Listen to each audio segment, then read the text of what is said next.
L'histoire commence avec un jeune homme du nom de Yuya disant qu'il sait qu'il n'était pas le bienvenu dans le monde, mais malgré cela, il voulait aider quelqu'un. En marchant dans la rue, il entend une voix féminine semblant en détresse et, en allant voir de quoi il s'agit, il découvre une fille harcelée par un groupe de voyous. En entendant cela, il commence à être nerveux, son rythme cardiaque s'accélère, et il devient anxieux. Il prend son courage à deux mains, s'approche des hommes et les interpelle, mais ceux-ci commencent à l'insulter pour son apparence exotique. Il essaie de discuter avec eux malgré son bégaiement, disant qu'il n'aime pas la situation, mais les voyous n'apprécient pas et finissent par le battre. Au milieu de tout cela, la police arrivée, d'une certaine manière, il sauve la fille même s'il est battu pour cela. Elle essaie de l'aider à se relever, mais il refuse et se redresse en titubant, disant que tout va bien. En rentrant chez lui, il se souvient de son grand-père lui apprenant à être gentil avec les gens dans le besoin et que, pour cela, il faut du courage. En arrivant chez lui et en voyant son garage délabré, il pense à son apparence qui agace les autres et même ses parents qui ne voulaient pas qu'il mélange ses vêtements avec ceux de ses frères, qui étaient plus beaux que lui. Au lycée, tout a empiré pour lui et il a subi des brimades encore plus extrêmes. Toute sa vie, seul son grand-père a été gentil avec lui, mais malheureusement, son grand-père est décédé récemment, le laissant seul. Après sa mort, son grand-père lui a laissé ses économies et cette maison, mais même alors, ses parents ont tenté de tout lui prendre. Mais les préparations minutieuses de son grand-père ont mis fin à leur plan. Ses parents l'ont complètement abandonné et il a dû commencer à travailler pour subvenir à ses besoins. Le jour de sa cérémonie de remise des diplômes, alors que tout le monde riait joyeusement dans la cour de l'école, il pleurait en cachette, lisant toutes les insultes qu'on avait écrites dans son cahier. En tentant de fuir par l'arrière, il est renversé par un groupe de brutes qui le poursuivent, disant que même diplômé, il sera toujours leur souffre-douleur. Il dit qu'il était pressé car il devait aller à son travail à temps partiel pour faire des livraisons, mais il ne s'en soucie pas et commence à le battre. Son frère est en arrière-plan, regardant et riant des coups qu'il reçoit. Quand il se relève enfin et se rend à son travail, il est renvoyé pour retard. À la maison, après avoir mangé, en se brossant les dents, il se regarde dans le miroir et commence à pleurer, le brisant d'un coup de poing dans un accès de fureur. Même avec la main coupée, il continue à frapper le mur tout en se plaignant, mais à ce moment-là, une porte tournante s'ouvre et l'aspire à l'intérieur. Il entre dans une pièce sinistre pleine de choses étranges. Il dit que son père a toujours parcouru le monde en collectant des objets, mais qu'il n'en avait jamais vu aucun auparavant. Il voit une porte au fond de la pièce, décide de l'ouvrir et découvre une autre pièce de l'autre côté, avec seulement une table et une étagère. En regardant autour de lui, un écran apparaît devant lui, disant qu'il s'agit d'un autre monde. Il confirme qu'il est toujours dans la pièce de sa maison et retourne dans la précédente. Et l'écran réapparaît. Il montre des informations importantes qui semblent venir directement d'un jeu, et il s'excite en découvrant qu'il est le seul à pouvoir utiliser cette porte vers un autre monde selon l'écran. Il décide de vérifier ses statistiques, mais tout est au niveau 1. Voyant qu'il a des points de compétence, il les attribue tous à la compétence de boîte à objets, sachant que c'est utile dans les jeux. Après cette ouverture, il ouvre la fenêtre de sa maison et voit une magnifique forêt à l'extérieur. Il comprend enfin qu'il est dans un autre monde. En regardant sur la table, il trouve une lettre écrite dans la langue native de ce monde, mais l'écran de notification réapparaît et lui montre une compétence de traduction qui s'avère utile. La lettre indique que le propriétaire de la maison est sur le point de mourir et que seuls ceux qui trouvent la maison peuvent hériter de tout ce qu'elle contient. Elle précise également que, comme elle est transférée par Mana, personne d'autre que lui ne peut y entrer. Il est également dit qu'un sage l'a laissée pour lui, bien qu'il ne puisse pas imaginer ce que cela pourrait protéger. En regardant autour de lui, il prend une épée parmi plusieurs autres et, en l'analysant, il réalise qu'elle est bien plus incroyable qu'elle ne le semble. Il décide de quitter la maison avec l'épée pour explorer les environs et se demande si tout cet espace fait toujours partie de sa maison. L'écran d'avertissement apparaît, confirmant ses doutes, et il court dehors, excité, l'épée à la main. Mais après quelques pas seulement, il trébuche comme s'il avait perdu un œil, et il acquiert une compétence débutant du système. Le protagoniste est favorisé parce qu'il vient d'un autre monde. Il retourne chez lui plusieurs fois, utilisant à chaque fois un type d'arme différent, gagnant de la maîtrise avec chacune d'elles, même si ce n'est que peu. Instinctivement, il sait que toutes les armes là-bas sont dangereuses, mais même peu d'entre elles servent à changer son statut. Il décide de stocker les armes dans sa boîte à objets, au cas où il pourrait les utiliser un jour. À ce moment-là, quelque chose crie. Un énorme monstre hurle à la barrière de la maison. Le protagoniste se rappelle que seul lui peut entrer dans cette résidence et il se calme en utilisant l'évaluation sur le monstre. Il découvre qu'il s'agit d'un ogre de sang de niveau 300, mais le monstre démontre de l'intelligence en arrachant un arbre pour le lancer sur le protagoniste. Cependant, la barrière de la maison le protège à nouveau. Voyant qu'il est toujours en sécurité, il a l'idée de lancer la lance qu'il tenait sur le monstre. Il la tient à deux mains et utilise toute la force de son corps pour la lancer, et entend instantanément le cri de l'ogre cesser. Il a percé un énorme trou dans l'abdomen du monstre avec la lance. Il est complètement stupéfait par ce qu'il a fait, mais en regardant son statut, il découvre qu'il a atteint le niveau 100 avec toutes ses statistiques élevées. Il remarque également plusieurs objets que le monstre a laissé tomber ainsi qu'un grand nombre de points de compétences qu'il peut réaffecter pour s'améliorer. Après l'avoir fait, il est épuisé et décide de rentrer chez lui. Mais avant cela, l'écran d'avertissement apparaît et demande s'il souhaite retirer tout ce qu'il a obtenu là-bas. En acceptant, 2 liasses de billets tombent, qu'il accepte sans trop se poser de questions.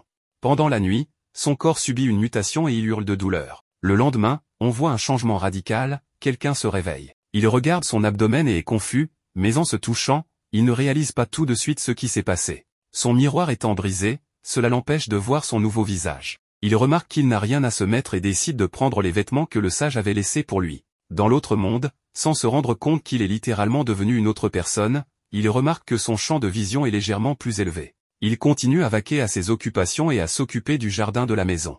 Il continue de tuer les monstres qui apparaissent autour de la maison et récupère leurs objets rares. Son niveau actuel est déjà de 150 et il continue de gagner de l'argent avec la méthode de retrait. Lorsqu'il décide d'acheter un nouvel uniforme, il est mesuré et, en passant la commande, il se rend compte qu'il est impossible que ce type ne comprenne toujours pas qu'il a changé. Depuis lors, il passe tous ses jours dans l'autre monde, observant les environs au point d'oublier la dépression que le premier jour d'école était sur le point de lui causer. Au fil du temps, il commence déjà à comprendre les monstres de ce monde et démontre de grandes compétences au combat et des pouvoirs magiques pour vaincre les monstres. Mais il pense toujours qu'il sera ridiculisé à nouveau le premier jour d'école. Le jour de la rentrée, en se rendant à l'école, tout le monde dessine le protagoniste qui ressemble à un modèle. Il entre directement dans la salle de classe sans rien remarquer et lorsqu'il arrive, il est approché par des brutes et commence déjà à paniquer. Il commence à répondre en bégayant et leur dit son nom en passant.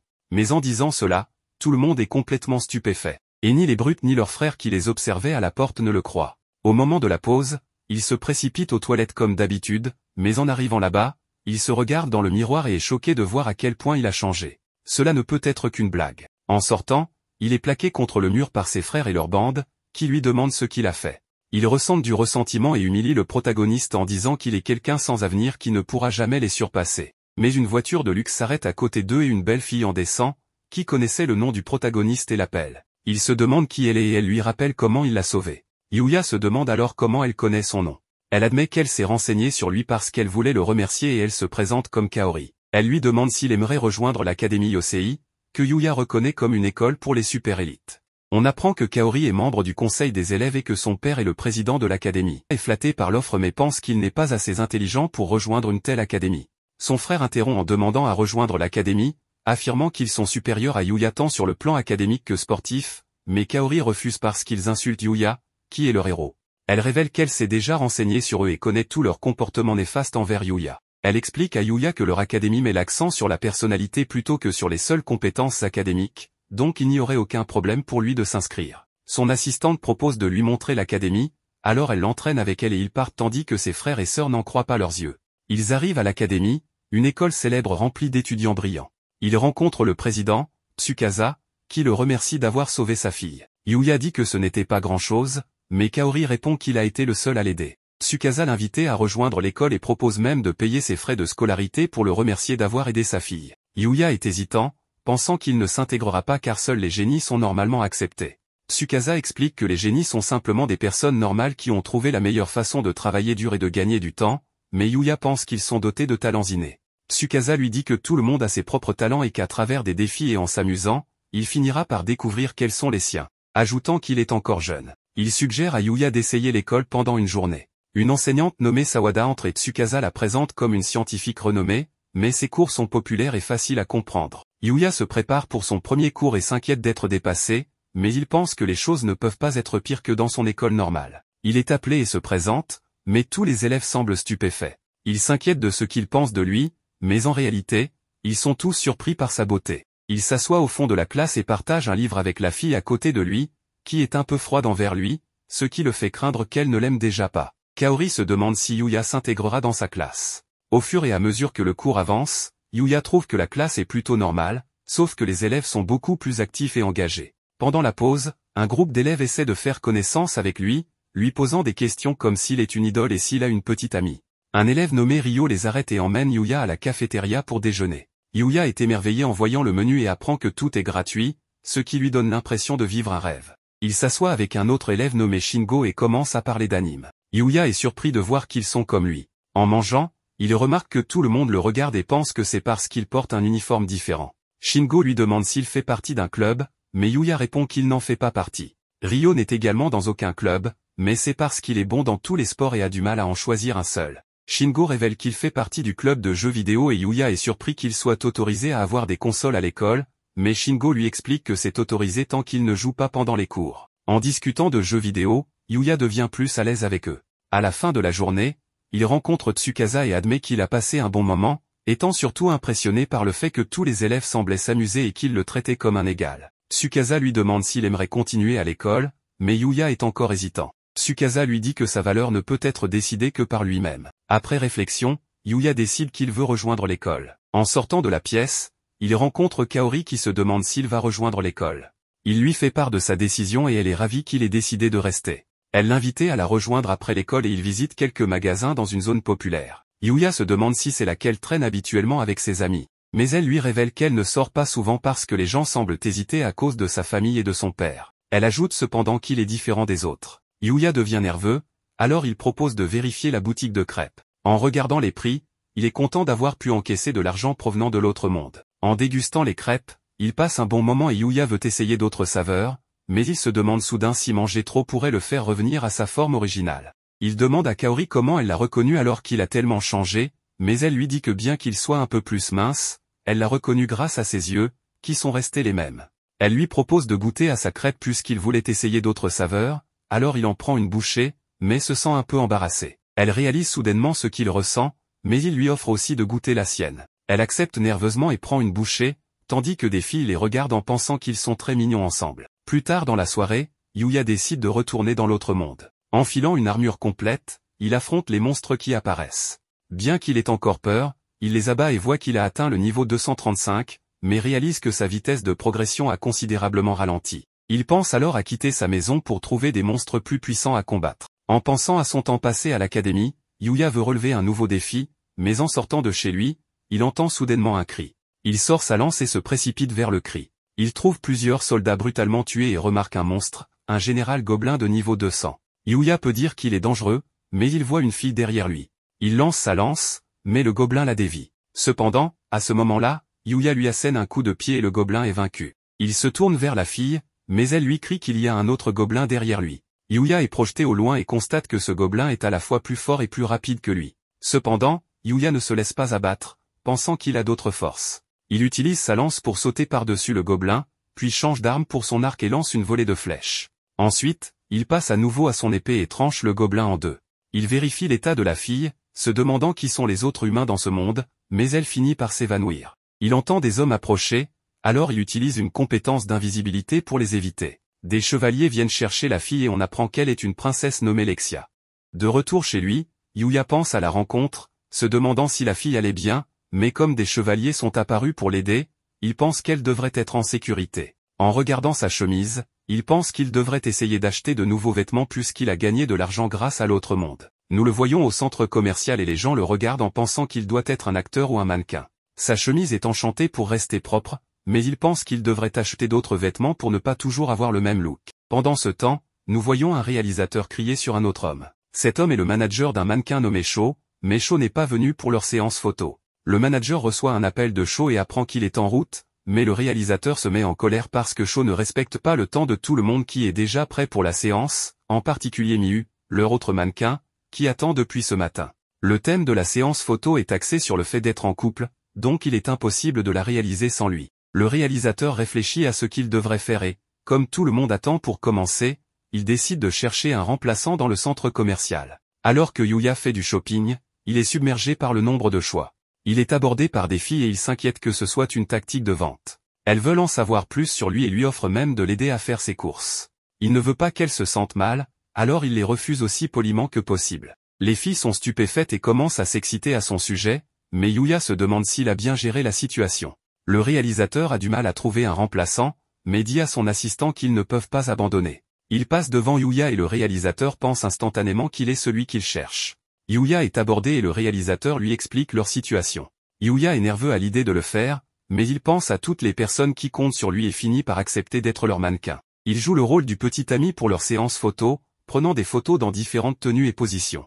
Le réalisateur lui dit d'avoir l'air plus sexy, mais Yuya a du mal avec les directives. Miu lui dit qu'il s'en sort bien pour une première fois, et Yuya est captivé par sa beauté. Elle le remercie de les avoir sauvés, mais Yuya remarque qu'elle se rapproche de lui. Le réalisateur note que Yuya semble un peu raide. Ils se déplacent vers leur prochain emplacement et Yuya est impressionné par Miu, qui est une telle professionnelle malgré leur âge similaire, il est donc déterminé à donner le meilleur de lui-même. Miu s'accroche à lui pour la prochaine prise, et il panique alors qu'elle se serre contre lui. Le réalisateur lui dit de se rapprocher encore plus, alors elle passe ses bras autour de lui et se presse encore plus près, ce qui rend Yuya encore plus embarrassé et attire l'attention de la foule. Pendant ce temps, dans l'autre monde, nous voyons la princesse Lexia qui pense à comment elle a été sauvée. Elle décide de retourner dans la forêt sombre pour trouver la personne qui l'a sauvée, mais son chevalier se demande où elle va. Elle dit qu'elle retourne dans la forêt pour remercier la personne qui l'a sauvée. Son chevalier la prévient des dangers de retourner là-bas, mais elle leur dit qu'ils vont tous l'accompagner cette fois-ci et ils se demandent de qui elle a hérité un comportement aussi imprudent. De retour au centre commercial, la séance photo est terminée et Yuya est épuisé. Miu le remercie une fois de plus et Yuya s'étouffe soudainement avec sa boisson.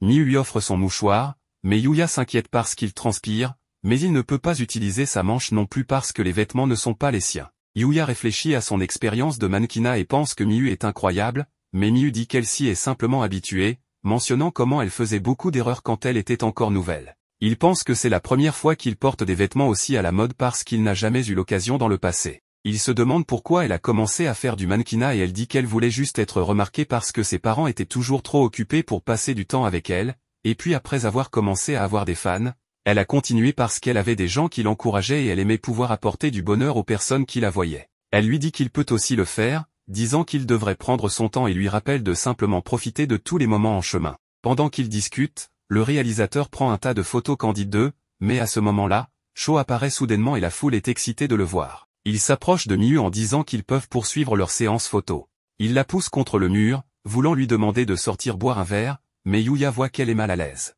Il les interrompt et Sho se demande qui il est. Sho essaie de le frapper, mais Yuya le repousse. Tout le monde est choqué et Yuya pense à la lenteur du coup. Il s'inquiète de causer un scandale, pensant qu'il aura des ennuis pour avoir battu un gars aussi beau, mais la foule l'applaudit, pensant qu'il est cool. Sho se demande comment il a perdu même s'il fait de la boxe. Le réalisateur lui dit de partir parce qu'ils ont tout capté en 4K. Sho s'enfuit et Miu le remercie pour son aide, révélant que Sho la suivait partout et qu'elle ne savait pas quoi faire à ce sujet, mais le réalisateur dit que le comportement de Sho a toujours été mauvais et qu'avec ça, il ne travaillera probablement plus. Il se demande si Yuya est intéressé à faire plus de mannequinat. Yuya le remercie de lui avoir donné l'opportunité de travailler avec autant de professionnels, mais il pense qu'il n'est pas assez bon pour faire le travail correctement, donc il finit par refuser. Le réalisateur respecte sa décision et ils finissent par lui donner tous les vêtements de la séance photo en guise de remerciement pour son aide, car ils n'ont pas pu le payer puisqu'il est juste un amateur. Yuya pense que l'expérience était suffisante, mais le réalisateur dit qu'il est naturel d'être récompensé pour son travail, surtout parce qu'il est celui qui les a sauvés, alors Yuya accepte. Miu espère travailler avec lui à nouveau à l'avenir et il lui souhaite bonne chance dans leur voiture. Ensuite, le réalisateur pense que c'est dommage que Yuya n'ait pas voulu continuer sachant qu'il aurait été une star. En regardant les photos, Miu pense à quel point Yuya était différent et le réalisateur peut voir qu'elle rougit, alors il la taquine sur le fait qu'elle craque pour lui. Yuya organise sa garde-robe en emballant tous ses nouveaux vêtements, et nous voyons que sa photo a circulé dans les agences, qui se demandent qui il pourrait être. Nous voyons une femme désespérée de le signer, ordonnant à son associé de le trouver avant que d'autres agences ne le fassent. Voyant comment il a pu se tenir à côté de Miu alors qu'il est juste un amateur, elle est déterminée à ne pas le laisser partir. Pendant ce temps, dans l'autre monde, nous voyons les chevaliers de Lexia combattre contre des gobelins. Les chevaliers ont du mal et il y a soudainement un gobelin qui apparaît derrière elle, mais le gobelin est vaincu lorsque Yuya fait son apparition. Ils sont choqués de le voir et Yuya abat sans effort les gobelins. Lexia est heureuse de le voir réellement, et Yuya achève les gobelins. Il soigne l'un des chevaliers et Lexia s'approche de lui en disant qu'elle est venue dans la forêt sombre parce qu'elle avait quelque chose à lui dire. Yuya se demande ce qu'elle veut et elle lui demande soudain s'il veut l'épouser, ce qui choque tout le monde. Revenons à Yuya, qui ne sait pas comment réagir à la demande en mariage de la princesse.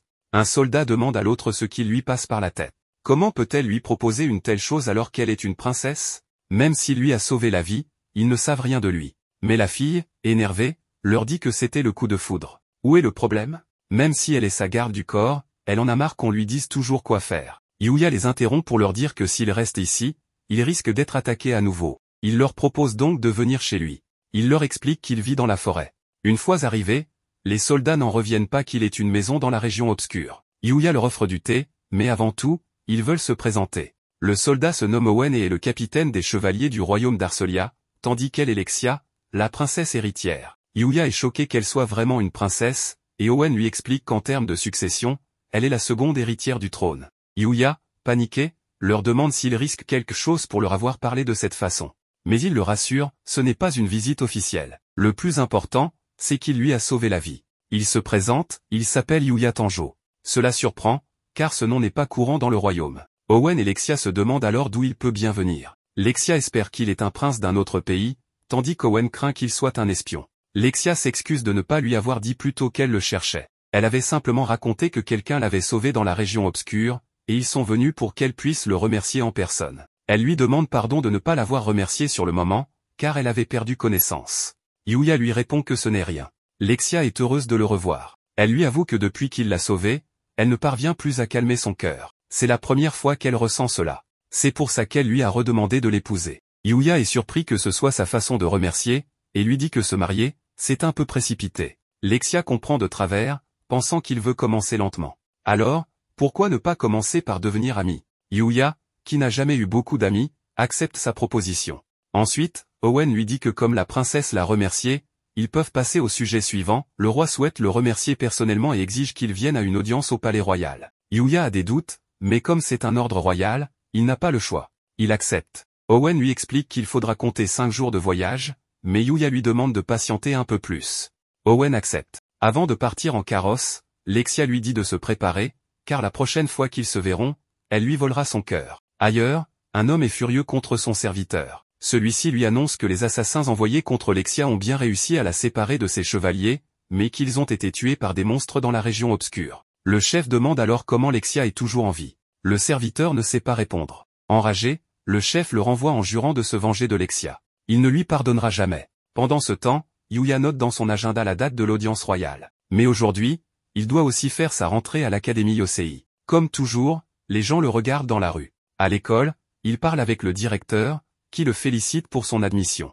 Il voudrait lui parler davantage, mais manque de temps. Yuya comprend, et le directeur lui souhaite de bien profiter de sa vie d'étudiant. Il rejoint ensuite sa classe, où la professeure le présente à nouveau. Elle dit qu'ils l'ont sûrement déjà vu lors de sa venue précédente, et leur demande de bien s'entendre avec lui. Ensuite, on voit les élèves jouer au foot. Un de ses amis marque un but incroyable, Yuya se souvient que Shingo lui en avait parlé. Une fille l'aborde pour lui dire que l'équipe de Ryo s'amuse bien, mais que les adversaires sont désespérés. Elle lui demande s'il est juste venu regarder. Yuya lui répond que oui, car il n'a pas encore l'uniforme d'éducation physique. Elle s'excuse de ne pas s'être présentée, elle s'appelle Kaed Kazama. Yuya est heureux de la rencontrer et l'appelle Mademoiselle Kazama, mais elle lui dit qu'il peut l'appeler simplement Kaed. Pendant le match, l'équipe de Ryo domine. Un joueur dit de se préparer à son nouveau coup spécial, mais rate et tire le ballon vers les spectateurs. Yuya effectue alors un mouvement spécial et marque un but en déviant la balle. Tout le monde est choqué. Il demande à Kaed si elle va bien et l'aide à se relever. Le joueur qui a tiré s'excuse d'avoir blessé une si belle demoiselle,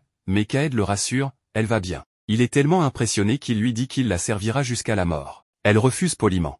Ryo dit à Yuya que ce type est un peu trop intense, mais espère qu'ils s'entendront bien. Le blond remercie Yuya pour l'avoir sauvé et se présente, Akira, parfois surnommé le noble de l'Est. Ryo rigole et dit qu'il n'a jamais entendu ce surnom. Il se moque un peu des noms inventés d'Akira. Plus tard, dans un autre groupe de filles, on parle de Yuya et de son geste héroïque pour sauver Kaed. Elles disent qu'il a bougé comme un surhomme et qu'avec ce physique, il doit déjà avoir une copine. Kaed les arrête, on ne sait pas encore s'il est en couple. Cela laisse Kaori pensive. Pendant le cours de japonais, Yuya remarque que Kaori lui fait signe. Il lui rend son salut, mais à ce moment, des motos pénètrent dans la cour de l'école et encerclent les filles. Le professeur dit aux élèves de rester en classe. On apprend que ces personnes sont les ogres rouges, les délinquants les plus dangereux de la région.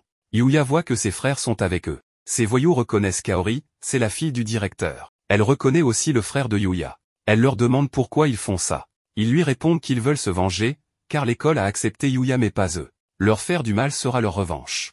Kaori leur dit que la police va arriver, mais ils savent qu'elle mettra du temps. Ils peuvent donc faire beaucoup de choses, comme par exemple l'enlever. Le frère de Yuya dit que même si son problème est avec Yuya, il s'en contentera. Les voyous s'approchent de Kaori. Le professeur tente de les arrêter. Ryo dit que ça ne sent pas bon et se demande quoi faire. Yuya veut intervenir, mais ses jambes sont paralysées. Il doute de lui-même. Il se demande pourquoi il a peur de ses frères alors qu'il a combattu de puissants monstres dans l'autre monde. Son corps est plus fort, mais son âme est-elle encore faible? Les autres élèves remarquent qu'il pâlit et Yuya perd connaissance. Mais il reprend soudain ses esprits et dit qu'il revient bientôt. Il saute par la fenêtre du 4e étage et atterrit sans problème. Il court vers Kaori, mais un gars l'arrête en disant qu'un punching ball n'a pas sa place ici. Ils veulent le punir. Yuya esquive et désarme ses agresseurs. Un autre veut lui écraser le visage, mais Yuya esquive et répond qu'il est pressé. Un géant lui barre la route, disant que la vitesse ne suffit pas face à sa force. Yuya le repousse d'une seule main et le projette contre une moto. Tous s'interrogent sur son identité. Il demande à Kaori si elle va bien, et elle répond que oui. À ce moment-là, le chef des ogres rouges arrive en moto, furieux. Il veut l'écraser. Yuya esquive et le fait tomber, il s'écrase contre les escaliers. Plus tard, la police arrête toute la bande. Yuya demande à Kaori si elle a eu peur. Elle lui dit que non, elle savait qu'il viendrait. Elle perd presque l'équilibre, mais Yuya la rattrape. Tout le monde retourne en classe. Le frère de Yuya se lamente de la faiblesse de ceux qu'il a engagés. Son chef l'étrangle, disant que c'est sa faute. Sa sœur tente de l'aider mais reçoit un coup de pied. Il crie à l'aide, et Yuya arrive, lui ordonnant d'arrêter. Il demande à son frère s'il va bien, mais l'autre lui dit de ne pas s'en mêler. Yuya tourne la tête et d'un regard, fait trembler le chef. Plus tard, ses frères lui demandent pourquoi il les a aidés après tout ce qu'ils lui ont fait. Yuya dit qu'il est vrai qu'ils lui ont causé beaucoup de mal et qu'il ne les a pas encore pardonnés, mais qu'il ne pourrait jamais abandonner sa famille. Cette réponse les fait pleurer. Il lui demande pardon. Le lendemain, Yuya est prêt à entrer dans l'autre monde. Mais avant d'ouvrir la porte, il se souvient que l'autre jour, Owen lui avait dit que sa maison se trouvait dans la zone la plus dangereuse du monde. Tout le monde la connaît comme la région obscure. Ces monstres qu'il élimine si facilement seraient capables d'anéantir un royaume. Yuya se demande dans quel genre d'endroit vivait son ancien sage.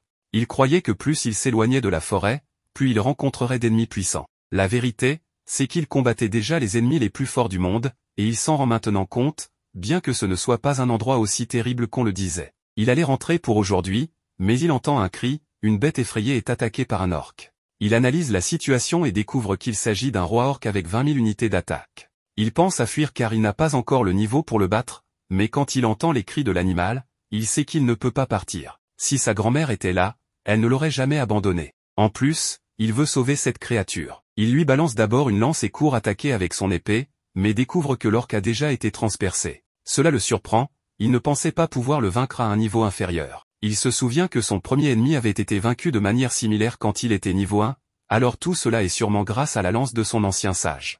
D'un autre côté, le loup semble très hostile. Il lui propose une de ses potions, lui disant que s'il la boit, il pourra se rétablir. Juste au moment où le loup s'évanouit, Yuya lui donne immédiatement la potion curative. L'animal récupère et semble déjà apprécier Yuya. Ce dernier lui demande pourquoi il était seul, réalisant que c'est une louve. Elle indique qu'elle n'a personne. Dans ce cas, Yuya lui propose de vivre chez lui, et elle accepte. Ensuite, il utilise la technique domptage pour lier les monstres comme compagnons, et il constate que l'animal est très fort. Il doit maintenant lui trouver un nom. En raison de sa fourrure sombre, il pense au nom Night, ce qu'elle accepte. De retour, il vérifie les matériaux laissés par l'orc et remarque qu'il a laissé tomber une brosse. Sa description dit qu'il n'en apparaît qu'une tous les 1000 ans. Il décide alors de brosser la fourrure de Night. Il analyse ses statistiques et découvre qu'elles sont inchangées. Il pensait qu'il gagnerait un niveau après avoir vaincu un monstre si fort, mais rien n'a changé. Plus tard, il étudiera comment faire monter Night de niveau. Il l'emmène chez lui dans le monde réel et lui dit qu'il doit bientôt aller à l'école. Il raconte à ses amis qu'il a adopté une nouvelle chienne et demande s'ils connaissent une animalerie.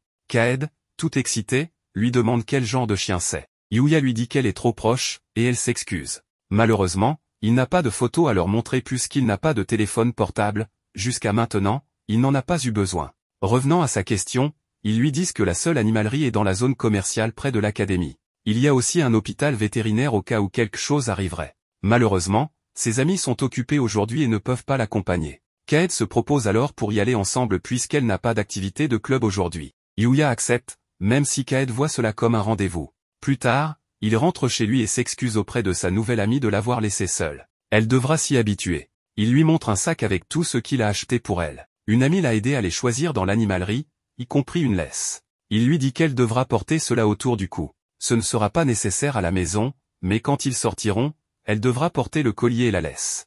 Il lui demande si cela l'empêche de respirer, mais elle indique que tout va bien. Ils sont prêts à aller se promener dans le parc. Là, toutes les filles les regardent, se demandant qui est ce garçon si séduisant. Il est très beau, et en plus il est accompagné d'une chienne très mignonne. Un inconnu les salue nerveusement. Yuya lui rend son salut, surpris qu'on lui parle aussi soudainement. Alors qu'il se promène, quelqu'un l'appelle, c'est Kaori. Il lui présente sa nouvelle chienne, Night. Elle dit qu'elle est magnifique et commence à la caresser, remarquant sa douce fourrure. Elle demande de quelle race il s'agit, mais Yuya ne sait pas trop quoi dire, alors il dit qu'il l'a trouvée quelque part. Cela la surprend car elle a l'air d'aimer Yuya, et elle comprend même ce qu'il dit. À ce moment-là, quelqu'un appelle Yuya, c'est Mio, la mannequin avec qui il a récemment joué. Elle dit qu'elle habite dans le coin et se promène souvent à cette heure. Yuya la présente aux filles, Mio, la mannequin, qu'il a eu le plaisir de rencontrer il y a peu.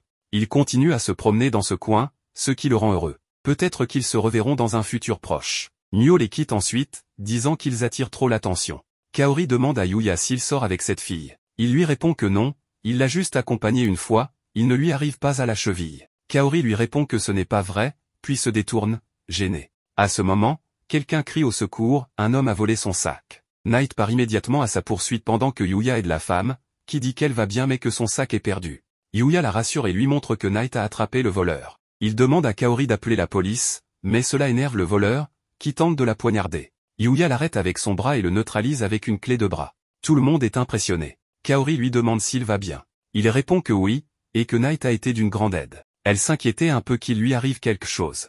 Yuya s'excuse de l'avoir inquiété, mais elle lui dit que ce n'est rien, elle le remercie beaucoup de l'avoir sauvé, encore une fois. Plus tard, ils expliquent tout cela à la police. De retour dans l'autre monde, Yuya veut traverser la forêt pour aller plus loin. Il court en avant et croise un gobelin, un ours, et le plus puissant, un immense orc. Grâce à l'agilité de Night, il les élimine tous. Ils continuent leur route jusqu'à ce que Yuya remarque quelque chose. Il active son camouflage et voit que le cerf de cristal est de niveau 630, avec de meilleures statistiques que le roi orc précédent. À en juger par son pouvoir magique, ce doit être un mage. Yuya se demande ce qu'il peut faire. Night commence à grogner, ce qui attire l'attention du cerf de cristal. Il peut les voir. C'est normal qu'il voit Night, mais comment voit-il Yuya alors qu'il est invisible? Le cerf de cristal s'approche, Yuya comprend qu'il ne pourra pas l'attaquer par surprise, il doit donc l'affronter de face. Le cerf de cristal les attaque et résiste à Night. Yuya sait qu'ils ont l'avantage, car ils sont 2 contre 1. Mais le cerf de cristal utilise un sort de feu pour neutraliser Night, puis un autre sort pour attaquer Yuya. Il demande à Night si elle va bien, puis se rend compte que le cerf de cristal utilise 2 types de magie. S'ils restent séparés, ils ne pourront pas gagner. Il lui demande de ne pas baisser sa garde. Night fonce et le distrait avec sa vitesse. Le cerf de cristal lance de nombreux sorts, détruisant la forêt, jusqu'à ce que Night le griffe par derrière. Cela l'affaiblit et Yuya l'élimine enfin. Ils ont réussi à le vaincre. Il semble que plus ils s'enfoncent dans la forêt, plus les créatures deviennent hostiles. Mais cela leur est utile pour s'entraîner. Ils regardent ce que le cerf de cristal a laissé, quelques pierres précieuses et un cube, qui se révèle être un jacuzzi portable multifonction. Il peut créer un bain. Yuya décide de l'essayer et choisit un type de jacuzzi. Il trouve cela impressionnant, il aimerait bien s'y plonger maintenant, mais l'endroit est trop dangereux. C'est assez d'exploration pour aujourd'hui. Ils rentreront chez eux et prendront un bain.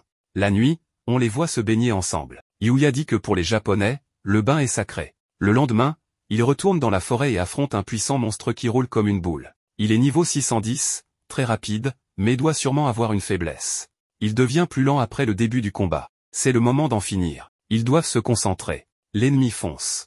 Yuya l'esquive, le faisant percuter un rocher. Ils l'attaquent tous les deux par derrière et réussissent à le vaincre. Il remercie Night, qui a été d'une grande aide. Heureusement, il a gagné un niveau et obtenu de nouvelles techniques.